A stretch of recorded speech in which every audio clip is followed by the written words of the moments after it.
thank you very much for inviting me to be here. It's really a pleasure to be in a room full of people who are interested in public banks. And I've been asked to speak about public banks and, could we have it back? I've been asked to speak about public banks and the Sustainable Development Goals. And I have added to the Sustainable Development Goals framework also a Green New Deal and a low carbon future. Thank you so much. So Sustainable Development Goals, you'll be happy to know I'm not going to go through all 17 of them with their multiple targets. I'm just going to hope that you know what they are now. And I think the message we want to give is that meeting the Sustainable Development Goals was already the biggest investment push ever.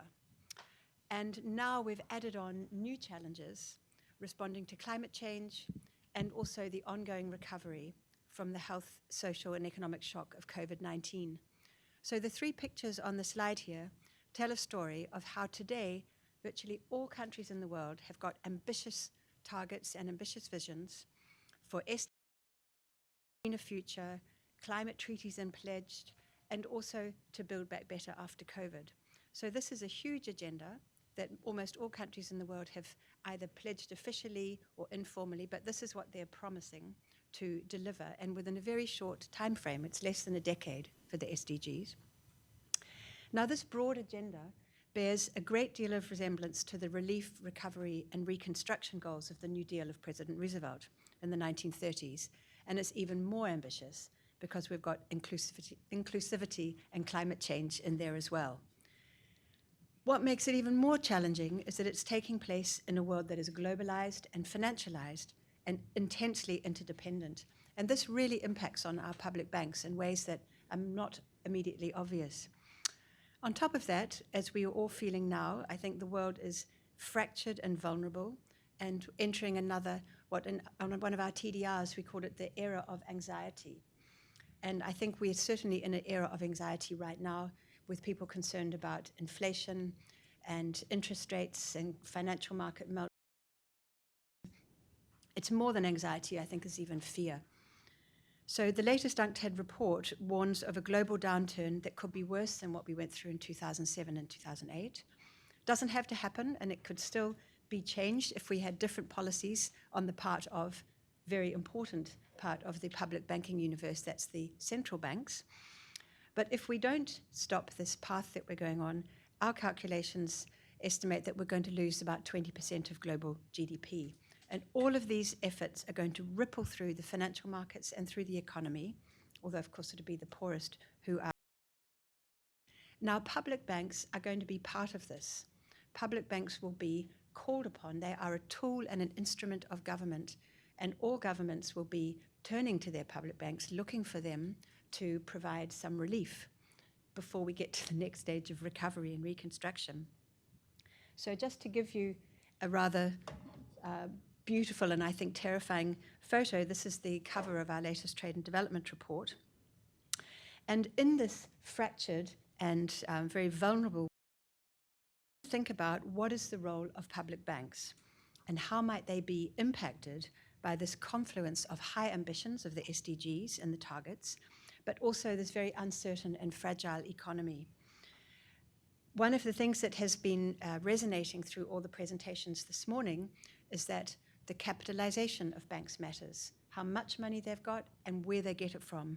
Now, capitalization of public banks is going to be a major issue in this very fractured and extremely stressful environment, and also the space that banks have to respond in the ways that their clients or their stakeholders require.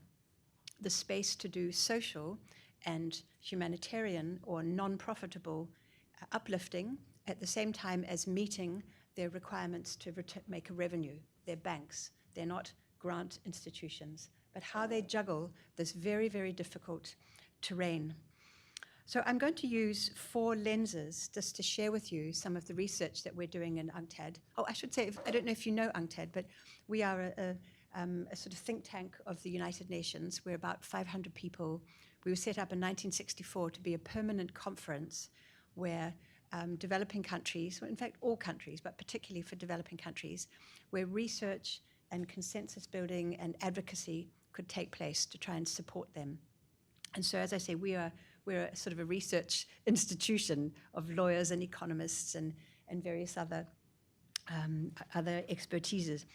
So, but I wanted to pick just 4 lenses to share some of the findings of our work. It's a bit of an idiosyncratic selection of lenses, but I hope it will to think about how the work that's going on in public banks is on a very broad terrain, reflecting the fact that public banks are really involved in almost every aspect of our life. So the 4 lenses I'm looking at will be the COVID-19 response, where I was very fortunate to work with quite a few of the people in this room, particularly David and Thomas. Secondly, the climate adaptation and mitigation. So this is the green part of the New Deal. Thirdly, industrial transformation, and particularly in hard-to-abate sectors, because the SDGs is also about industry. It's not only about health, water, all these very essential things. It's also about economic activity. And then finally, the oceans. So these 4 goals, 4 lenses to think about public banks. But before I get there, I just want to think there's this overarching theme for all these lenses, and in fact, I think we've been hearing it already this morning, which is that we might have broad agreement on where we're trying to go in the global economy and in the national and domestic space, but we don't have any agreement on really how to get there, and we don't have agreement on what should be. So many people in this terrain will focus on what they call risk management, and they emphasize the role of the private sector.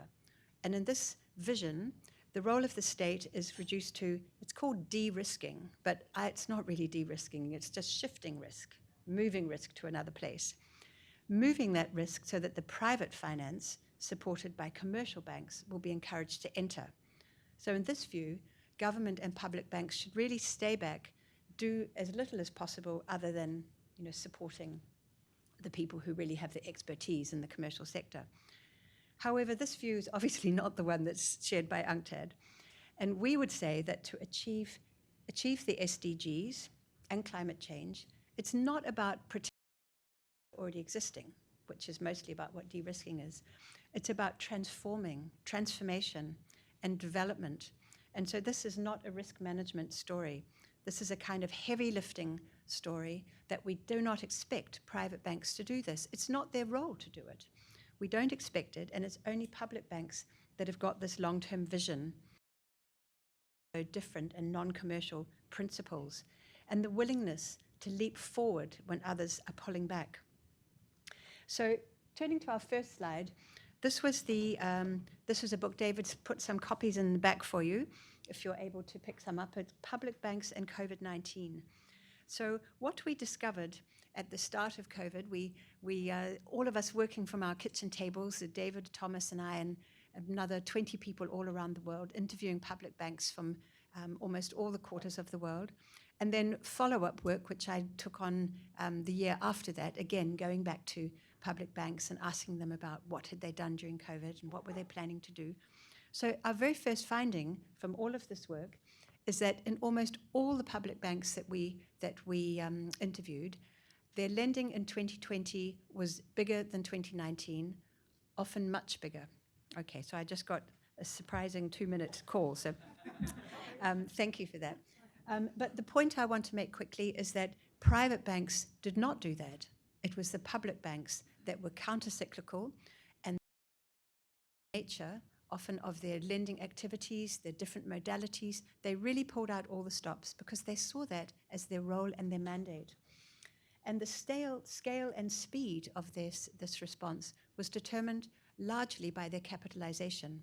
And that's very, very important that these banks are well capitalized and have sources of funds that give them space to do the lending that the private market will not do. So I won't go more into this other than to say that this public bank experience during COVID really showed us that these are the banks that will lean into the wind.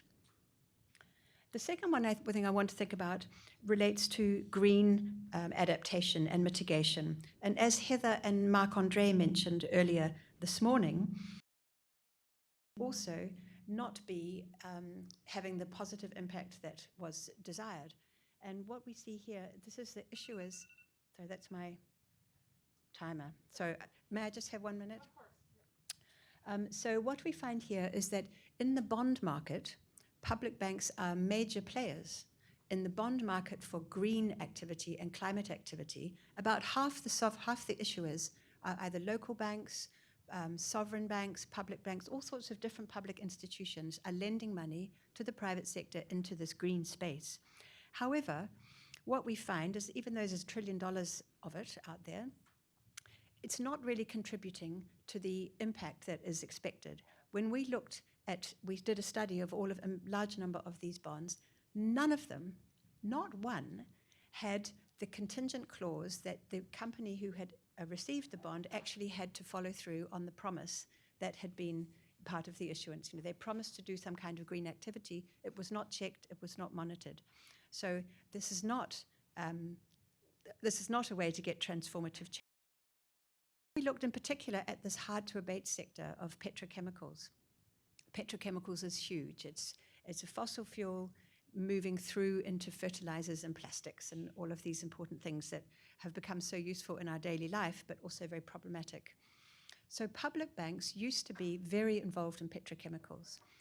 After Copenhagen and the Paris Accord, the public banks have pulled out more. So national public banks and multilateral public banks are less involved in the petrochemical industry than they used to be.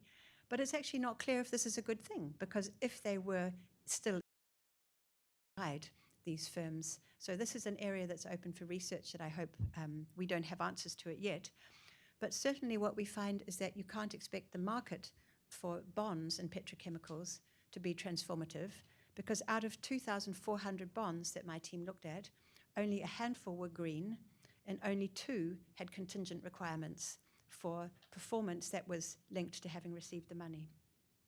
So I'm going to move forward to my next one. This is Sustainable Development Goal, Life Below.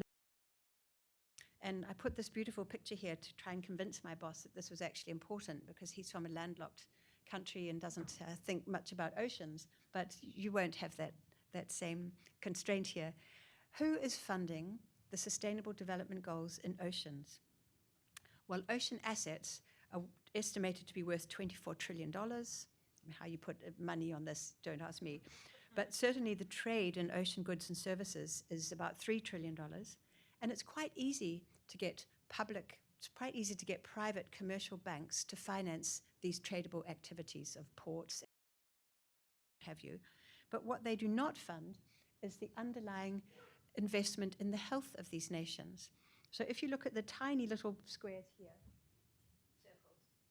these 2 circles, that is the funding that goes into sustainable investment and conservation in oceans, which if you don't invest here, you lose the whole of the tradable and economic activities at the top.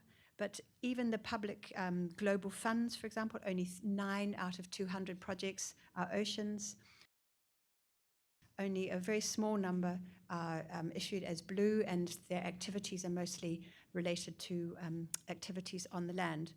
So I just want to finish off by saying, this is my last slide, one of the big issues for the future is that when you look at where the funds come to for countries who are needing the public banking services and support, actually banks are becoming less important than they used to be, and what is more important now are bilateral flows from one country to another.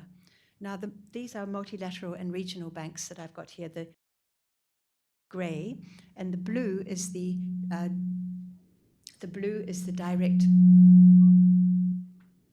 don't know why that's happening. The blue is the bilateral support from countries.